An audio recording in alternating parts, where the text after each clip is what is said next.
Hi guys, Terry here.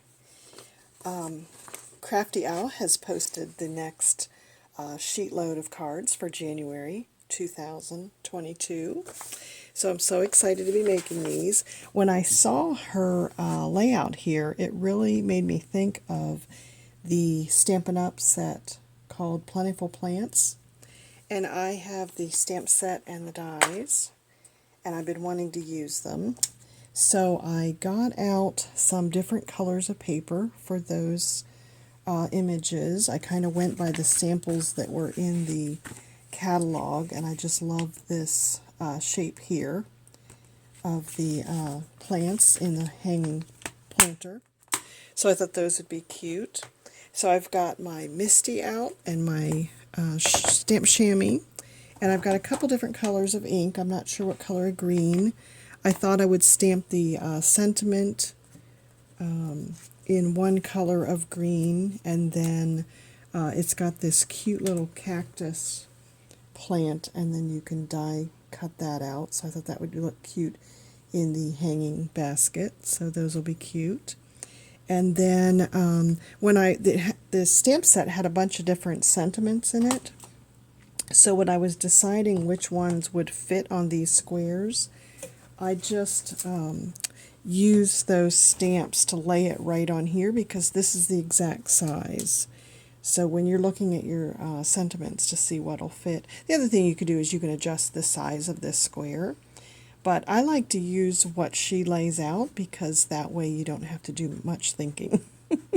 So you can simply grab your paper and your stamp set and then cut the cardstock and start making cards. So love that about this system. So I'll have a link below to Crafty Owl's channel because that's where you'll download this PDF that has all this yummy information about how to make the cards.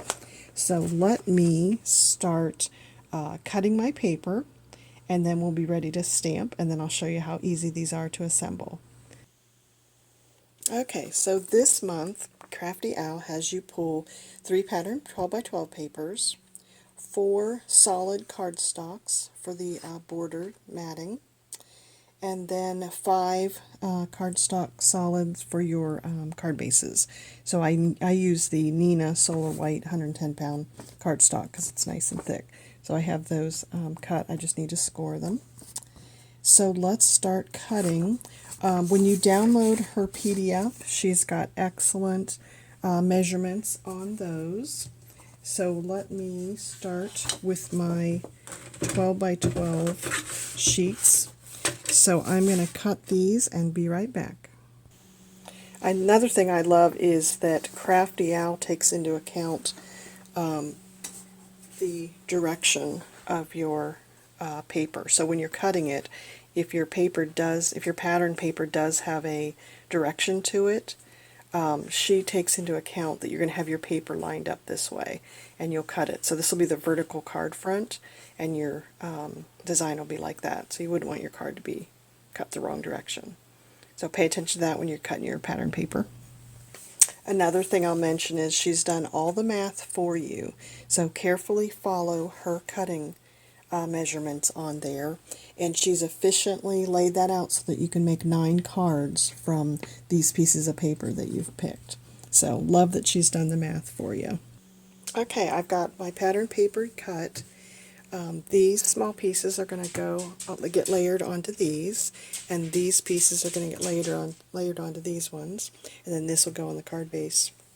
And one thing I'll mention too is sometimes what I do is I get my paper selected and then cut it, and then I will put this in a bag and have this for making at either a day crop or just another time. So it's fun to kind of kit these up and make them as just to-do items when you've got some fun time. You know, you get home from work, you're tired, you want to just put some cards together. So I would suggest, having a day where you pull your papers and cut them, bag them up, and then have another day where it's fun time just to assemble them. So something to consider.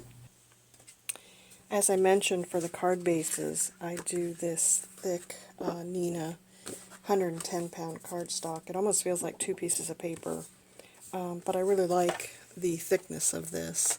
And then because it's so thick, I like to use the Score Pal to just help put those, that line on there to fold it.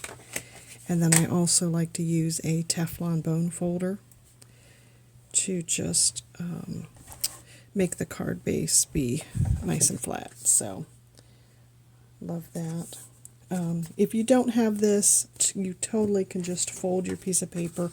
What you'll find is you just may have some little wrinkles along there, but you're sending a homemade card. If someone wouldn't like getting the card, and if they would notice that, then you can take them off your list of sending them a card, right?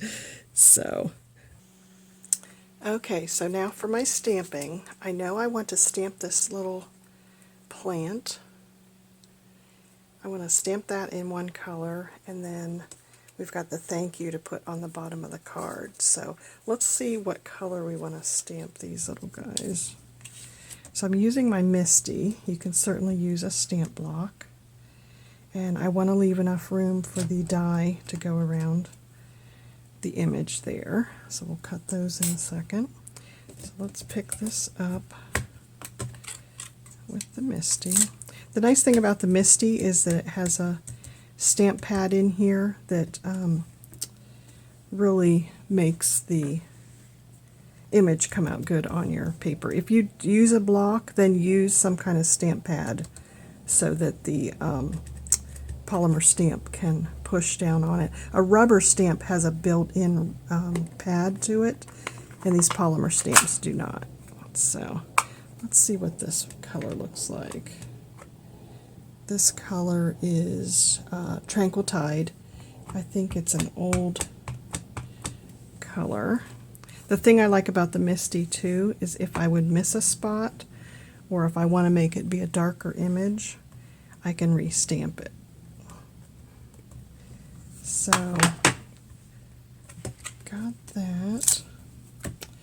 Let's see what this looks like. Oh, I think that's going to look good with the paper there. That's going to look really cute. So I love that color, Tranquil Tide. It's kind of a turquoisey green, so love that. So I will stamp a bunch of these. And another thing that's nice about the Misty is I can just keep a little assembly line going here. Remember to push your cardstock down into that corner, so if you have to restamp it, you can. To wash off my stamps, I use a stamp chamois, and I just store it in this case so that it stays wet for a little bit longer. If I'm not going to be making cards for a little while, then I will just leave this open to dry, just so it doesn't get musty. But let's stamp the sentiment on here. I think I'm going to use the same Tranquil Tide color. I was thinking about using Mossy Meadow or even Old Olive, but I think just to not add too many colors to the card, I'm going to use the same color. So I will put this on here and line it up. Now I did notice that it's got just enough room to fit on there. So I don't know if this will fit down in the corner. Looks like it will. So I'm going to make sure it's straight and then pick it up with the Misty door. So I can also look on the Misty door and see that this is lined up straight over here too. So I will make 9 of these. I also could stamp this in black too.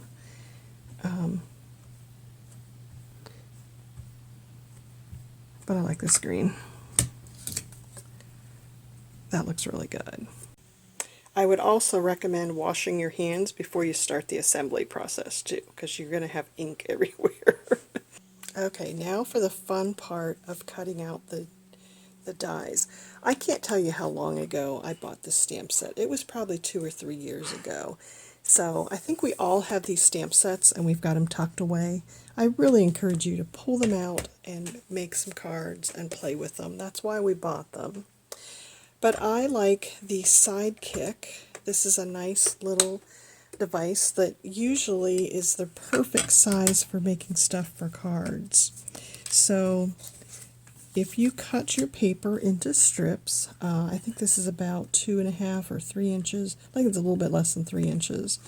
If you cut these out, cut your paper so the strips will fit through the pieces here. The platforms just load into here. And if you've got it attached to a glass mat or a glass table, it goes in like that. Wind it through. There's electronic ones, but I find this is just easier to have and not worry about having to have an outlet. So there we go. These are going to be really cute.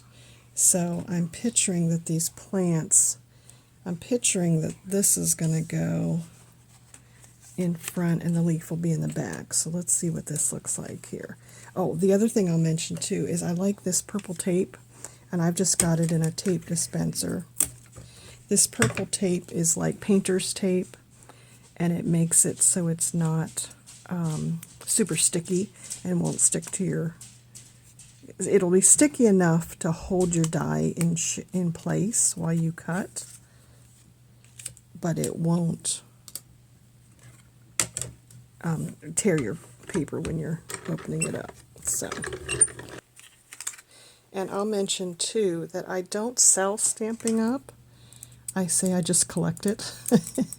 But I do have links on my website to all the products that I show that are non-Stampin' Up. For example, the Sidekick. And if you happen to click on the link from my website, I make a few pennies in a commission at no additional cost to you. So it helps me out if you buy. If you're going to buy something and you use my link, I make a little bit of money that way. So not a requirement, but I appreciate when you do that. One more little tip. I'm noticing that this one, it's cutting great, but it doesn't always make all the pieces fall out. So if you just drop it on your table, kind of forceful, it does pop it all out of the die. So I'm trying this way. I'm putting this greenery into the hanging macrame. And I'm deciding it's easier to do it this way from the back. So I'm putting glue on the greenery and the hanging basket. And then I'm laying the planter down because it's easier to line up the planter from the back here. You can see the back and you can attach it on there. And then put enough glue on for this green piece. I think that works best.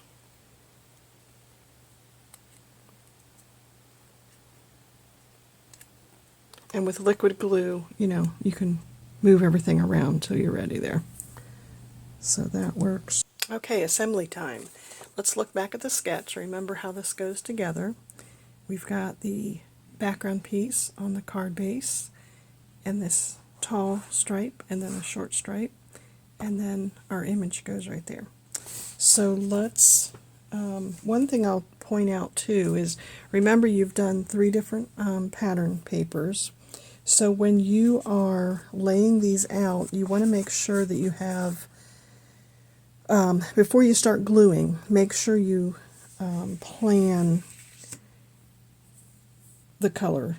So you need one of the big piece, one of that medium piece, and then one of the small piece. And you want to get one from each pattern.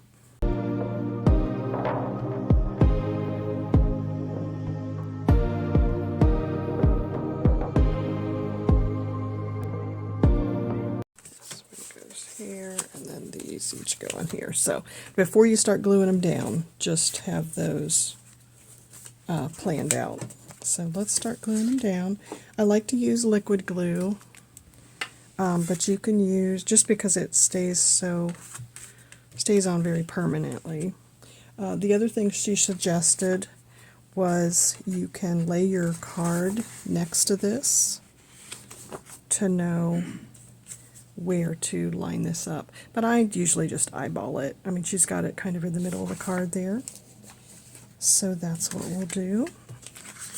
So let's put this piece on first. And be careful you don't flip your pieces of paper over and use them in the wrong, on the wrong side. So keep everything turned up the way you planned it.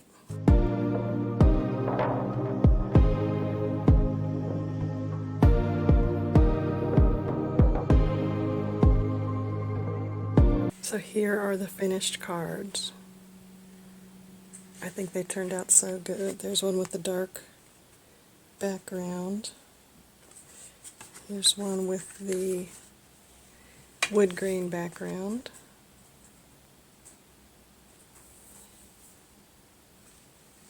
And then one with the plants background.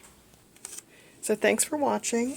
I will have links to Crafty Owl's YouTube channel so that you can download the PDF.